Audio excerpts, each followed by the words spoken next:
Hi class. Chapters 7 and 8 give some really great ideas on how you can build your support for your speeches. And I'm actually going to work backwards. Not that chapter 7 isn't important, but chapter 8 gives different types of support. And it's extremely important to go over this first so that you have an understanding of the different ways that you can give us your informative information and persuade us on your topics. Then I'm going to use chapter 7 as a basis to examine where to find this information. Speeches need strong supporting materials to bolster the speaker's point of view. A speech composed of unsupported assertions may leave an audience skeptical and unconvinced. So specific and credible details are more convincing than unsupported generalizations. So for your speeches, and in particular, especially your persuasive speech, you need to have a mixture of 5 different types of supporting materials. And I'm going to go over each one throughout this lecture. Examples, narratives, statistics, facts, and testimonials. So first, let's talk about examples. Examples are the first major kind of supporting material, and they are an excellent way to get an audience involved with a speech. So specific examples, they illustrate things, they describe, represent things. They really do help make your ideas and items and events more concrete. And so there's 3 different types of examples that I'll talk about. And then the second one, I'm going to go into even more detail in the upcoming slides. So the 3 different types of examples that you can use in your speeches are brief, extended, and hypothetical. Brief examples are specific instances that a speaker refers to in passing. It's a specific case referred to in a passing just to illustrate your point. Hypothetical examples, I'm going to skip to the third one, they describe an imaginary situation. I know you think maybe imaginary situations can't be persuasive, but they can. It puts an idea in our head. You're illustrating so that something could happen in the future if certain events were to occur. Now, extended examples, well, that's what your text calls them. They are longer and more detailed than brief examples. So they are multifaceted illustrations of an idea, an item, or an event being described. So your book calls these stories or narratives. I'm going to go into more detail on how you can build narratives because they're a bit more complicated later in the speech. So there are several tips for using examples effectively. A speaker should use examples to clarify ideas and reinforce ideas. They can also personalize ideas. They can put a picture in our head of a person that is actually happening to. So what you want to do is you want to use examples that are vivid, richly textured. And this is especially important for your extended examples or narratives, which I'm going to talk about in the next slide. So you want to practice your delivery to enhance the impact of your examples. Sometimes when you're talking about examples, you want to speak more slowly, use pauses, use your visual aids to back them up. So you want to practice how are you going to tell these examples. So the next one that I'm going to talk about to kind of build on examples are narratives, stories. Narratives build pathos. They hit our emotions. So they tell either real or imaginary tales that help us make sense of our experiences. Stories can take form of fairy tales, legend, religious narratives, myths. So as a supporting material, stories may be brief and simple descriptions of short incidents or relatively drawn-out accounts that constitute most of the presentation.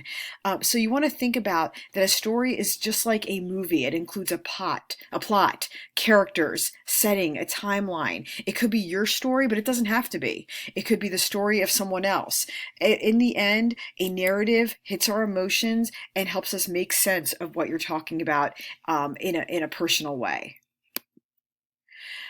So you can't just have, though, hitting our emotions. You also need to back up your arguments and your information with facts and statistics. So facts are documented occurrences that include events, dates, times, people involved, and places, while statistics quantitatively summarize, compare, and predict things. Most people require some type of evidence, usually in the form of facts and statistics, before accepting someone else's claims or position. So facts should be independently verified by someone other than the source. Let us know where you got that information from. Back it up with credible evidence. Statistics, on the other hand, are the second major kind of supporting material, and when used properly can be an effective way to support your ideas. Because statistics can be easily manipulated and distorted, speakers should evaluate their statistics carefully.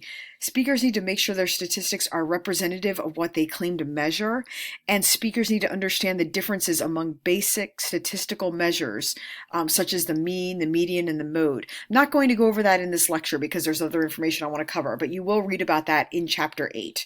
Speakers need to determine whether the statistics come from reliable sources. So now go into the next slide on tips for statistics. So there are several tips for using statistics effectively. Statistics should be used to quantify ideas, but they should be used sparingly. A speech with too many statistics would just be boring. The source of the statistics should be identified in the speech. I don't know if you've ever heard, politicians do this a lot, where they shout out all these statistics. We have no idea where they're from. It makes it less credible. Statistics should be explained and made meaningful to the audience. Then they definitely should be rounded off if they're complicated. Round off numbers. Use the words approximately, about, to round off complicated statistics. And we'll talk about this in Chapter 14. Statistical trends should definitely be clarified with visual aids. So the final type of support are testimonials. Testimonies are another basic kind of supporting material that can be highly effective when used in a speech. So there are quotations or paraphrases from real people used to support your point. There are two types of testimony. Expert testimony, which comes from people who are acknowledged as authorities in their fields, and peer testimony, which comes from ordinary people who have firsthand experience with a topic. So you need to draw on these firsthand findings, eyewitness accounts, and people's opinions, because when using testimony in the speech, always cite the source's name, qualifications, and inform the listeners when and where the testimony was offered. Using a variety of supporting materials derived from multiple sources to illustrate each main point will make your presentation more interesting and credible to your audience. So there's different ways that you can use testimony. Direct quotes are testimonies presented word for word. So if you do this, you need to tell us, you used to say, and I quote, and then say the direct quote in its entirety. Please avoid using out-of-context quotes. Don't distort a statement by removing words, phrases around it. If you think you're going to have to do something like that, then you're going to just need to paraphrase. But don't distort a statement to fit your agenda. Paraphrasing is restating a source's ideas in your own words. That's fine. Just make sure you still give the source credit, but we know you're not directly quoting them. So tips for testimonials: you need to quote or paraphrase accurately. If you don't, you will lose credibility. Use qualified, unbiased sources, and speakers should identify the people who are being quoted and paraphrased and why they are credible. So some ideas on how to cite sources. Tell us obviously who the author is or the sponsoring organization and the document you got your information from. You need to clearly identify the source of your information and provide a context for accurate interpretation. Definitely give us the qualifications. Why are they credible? That is extremely important. And sometimes you'll also need to make sure you tell us the date of when the information was published. So here's an example of a really good oral citation. The endangered monarch butterfly population can be seen most clearly in its shrinking migration. Michael Wines, science reporter for the New York Times, reported in the paper's January 29, 2014 issue that in only 1 year, the population of monarchs that migrates to Mexico for the winter shrank by 44%.